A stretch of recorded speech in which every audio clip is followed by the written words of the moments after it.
You can be far more capable than many other candidates. Real experience, real skills, real results. But just a few wrong answers in an interview can make recruiters silently cross your name off the list. The most painful part, it's not that you lack ability. It's that the way you answer makes the interviewer feel that you lack clarity, professionalism, self-awareness, or worse, that you might be a risk. Many people fail interviews not because they're not good enough, but because they unintentionally say things that ruin the entire impression within the first few minutes. Some responses may sound harmless, yet quickly cost you points: rambling answers, avoiding responsibility, exaggerating, speaking vaguely, or turning the interview into an awkward act of self-defense. In this video, we'll go straight into the 10 worst ways to answer interview questions, why they get you rejected, and more importantly, what you should say instead to increase your chances of being selected. Watch until the end because the mistakes become more subtle and more dangerous even for strong candidates. And as you watch, reflect on yourself, because fixing just a few key points can completely change how you come across to recruiters. 1. Never answer vaguely. I can do many things. This is one of the most frustrating types of answers for recruiters. When they ask, where are your strongest skills? What have you done that's relevant to this role? What was your main responsibility in the project? And you respond with, I did quite a lot of things. I supported various tasks. I was involved in almost every stage. It may sound flexible, but in the recruiter's mind, the signal is unclear, core strengths, unmeasurable value, and a lack of self-awareness. The problem is not that you've done many things. The problem is that you don't know how to frame your experience so others can immediately understand your value. Don't say, I do general marketing. Say, over the past 2 years, I've focused mainly on content performance and social campaigns. I was responsible for generating ideas, coordinating with designers, tracking performance, and optimizing content based on audience retention rates. See the difference? A strong answer helps the listener clearly visualize your scope of work, plus your level of ownership, plus your results. A small action you can take right now: open your CV, pick your 3 most recent experiences, and rewrite them using this structure: what I did, in what context, what results I created. 2. Never answer with memorized corporate cliches. Another common mistake is answering as if you're reciting a template you found online. For example, my strengths are that I'm hardworking, diligent, and eager to learn. I'm ambitious, responsible, and always give my best. My goal is to grow myself in a professional environment. None of these are wrong, but they're meaningless without proof. Recruiters don't hire you just because you say you're responsible. Everyone says that. What they really want to know is, how have you actually demonstrated responsibility in real situations? For example, instead of saying, I'm eager to learn, say, at my previous company, there was a period when I had to take over a tool I had never used before. I taught myself within a week, asked the technical team for support, and then rebuilt the reporting process, which helped the team save about 3 hours of manual work each week. At that point, you're no longer claiming you're good, you're proving it. Here's a crucial principle. Don't rely on adjectives. Use evidence. Less I am, more I did. 3. Never talk too much without answering the question. Some candidates aren't lacking in ability at all, but every question turns into a long, winding 3-minute speech that still misses the point. This makes recruiters think you lack structured thinking. For example, they ask, why did you leave your previous company? And you go in circles talking about your boss, colleagues, pressure culture, projects, direction, long commute, yet the interviewer still doesn't know your main reason.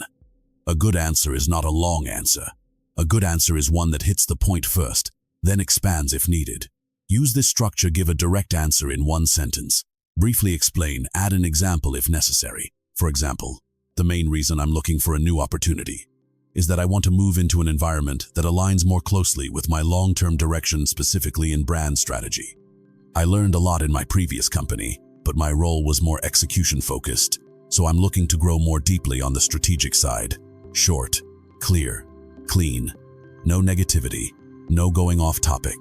From now on, when practicing interviews, try to keep each main answer within 30 to 60 seconds. You'll sound sharper immediately. 4. Never blame your previous boss or company. This is a mistake that kills your impression almost instantly. When you say, my previous boss was terrible, that company was too toxic, my coworkers were incompetent, I left because it was boring and awful.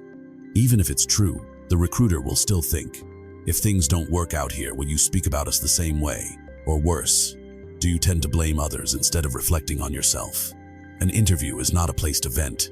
It's a place to demonstrate professional maturity. Instead of attacking, shift to neutral, forward-looking language. For example, I realized that my previous environment was great for building a foundation, but now I'm looking for a faster-paced setting with higher expectations so I can challenge myself more. Or there were some differences in how things were operated and in work direction, and over time I found that I would be a better fit in an environment where I can take more ownership in decision-making. You're still telling the truth, but in a way that doesn't diminish you. 5. Never say I don't know and stop there. There will be questions you genuinely don't know. That's normal, no one knows everything. But many candidates ruin their chances by giving blunt, dead-end answers like I don't know. I've never done that. I'm not sure. Full stop. No recovery. No effort. No thinking. What recruiters evaluate is not just whether you know something or not, but how you respond when you don't know. A strong candidate would answer like this: I haven't worked on that directly, but I've handled something similar, which is, if I were to approach this task, I would start by, or I don't have hands-on experience in that area yet, but I do have a related foundation in, so I believe I can ramp up quickly. I've also done some initial research on how it's typically handled and would be very interested in learning more deeply. Now the narrative completely changes from lacking to able to learn fast. If you're preparing for an interview in the next 7 days, don't just watch and nod. Pause here and record yourself answering 5 basic questions. Introduce yourself, strengths, weaknesses, reason for leaving, and why you want to join this company. Then listen back. You'll notice issues you didn't realize while speaking: rambling, repetition, being too long, too vague, or lacking confidence. This is one of the fastest ways to actually improve. 6. Never oversell yourself with claims you can't defend. Many people think an interview is the time to sound impressive, so they say things like, I'm a perfectionist, I'm always a top performer, I handle pressure very well, I can do anything assigned to me. It may sound confident, but if the recruiter follows up with, can you give me an example? What kind of pressure exactly? How do you define doing well? And you hesitate, the entire image you just built will collapse instantly. In interviews, credibility matters more than sounding impressive. Don't exaggerate to impress. Be accurate to build trust. For example, instead of saying, I'm very strong in leadership, say, I've coordinated a team of 4 people in a 6-week campaign. I wouldn't call that large-scale leadership yet, but I do have experience in task delegation, tracking deadlines, and resolving issues across team members. This sounds more modest, but it's far more powerful, because it holds up under scrutiny. 7. Never answer what's your weakness like a trickster. The weakness question is where many people try to be clever and end up backfiring. The most overused answers are, my weakness is that I'm too much of a perfectionist. I work too hard. I'm too demanding of myself because I want everything to be perfect. Recruiters have heard these countless times. They immediately know you're avoiding the real question. A strong answer to this question should have 3 parts: a real weakness, its impact, how you're improving it. For example, in the past I tended to take on too much myself because I thought it would be faster. This led to overload during peak periods. Since then, I've been more intentional about identifying which tasks I should handle myself and which ones require collaboration. I now manage my workload using a prioritized checklist to avoid falling into the same pattern. This is a valuable answer. It shows self-awareness, the ability to adjust, and the willingness to face your imperfections honestly. A small action step: write down 2 real weaknesses, but only include ones you're actively working to improve. If there's no improvement plan, don't bring it into the interview. 8. Never answer without numbers when results matter. If your work involves performance, sales, growth, optimization, project management, or operations, and you answer without numbers, you're making your achievements invisible. For example, I managed a fan page quite well. I supported the sales team. I optimized the reporting process. These aren't wrong, but they're weak. What does quite well mean? How much did you support? What exactly was optimized? You don't need perfectly precise numbers, but you do need reasonable quantification. For example, over 4 months, I managed the content calendar for the fan page and optimized short-form video formats, which increased average engagement by about 35% compared to the previous period.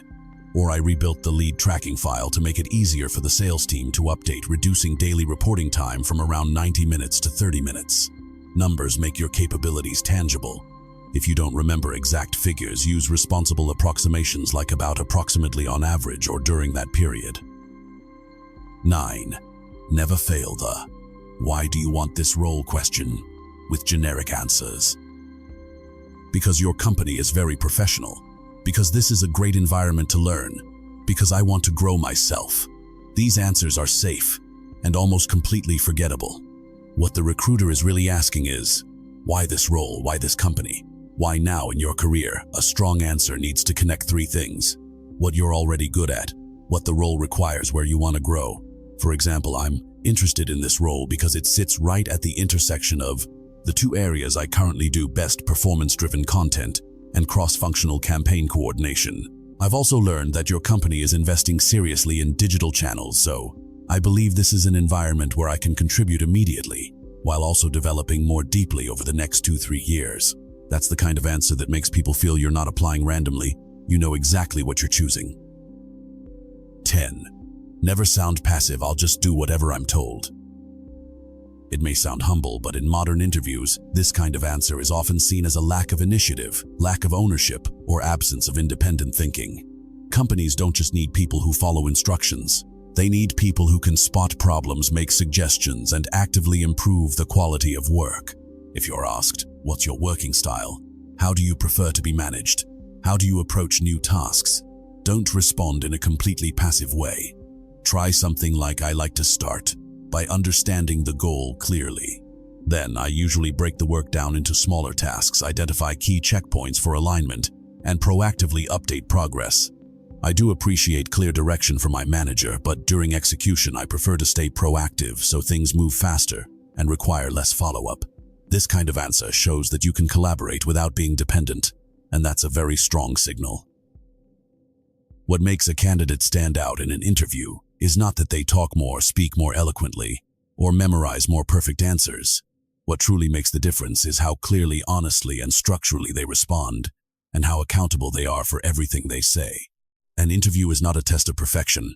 It's an evaluation of whether under pressure you understand yourself, can turn your experience into value, and can make others feel confident in trusting you with responsibility. Once you understand that the way you answer will completely change, don't try to become an impressive candidate with fancy words. Become a reliable one. People may forget a beautiful sentence, but they will remember the feeling that this person understands the work, understands themselves, and communicates with clarity and confidence. That's what makes them want to call you back for the next round. Now don't just leave this video and move on. Take these 3 steps right away. Step 1. Choose 5 of the most common interview questions for the role you're targeting. Step 2. Answer them out loud and record yourself.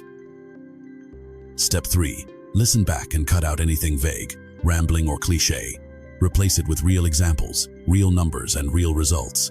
If you do this today, you won't walk into interviews hoping you sound okay. You'll walk in with clarity and control. If this video helped you realize where you've been going wrong, give it a like, subscribe to the channel, and comment which mistake you've made the most. Your comments will also help me create future videos that are more aligned with real situations you're facing. In the next video, we'll cover a crucial topic: how to answer, "Tell me about yourself," so they listen immediately. How to answer this question in a way that captures attention within the first 30 seconds. This opening sets the tone for the entire interview, and many candidates lose points right there. For now, remember, these opportunities don't always go to the most capable person. They often go to the one who can express their value most clearly. So if you have an interview coming up, don't prepare half-heartedly. Pick up your phone and record your first answer right now, because your next job may depend not on how much you know, but on how you answer in those few decisive minutes.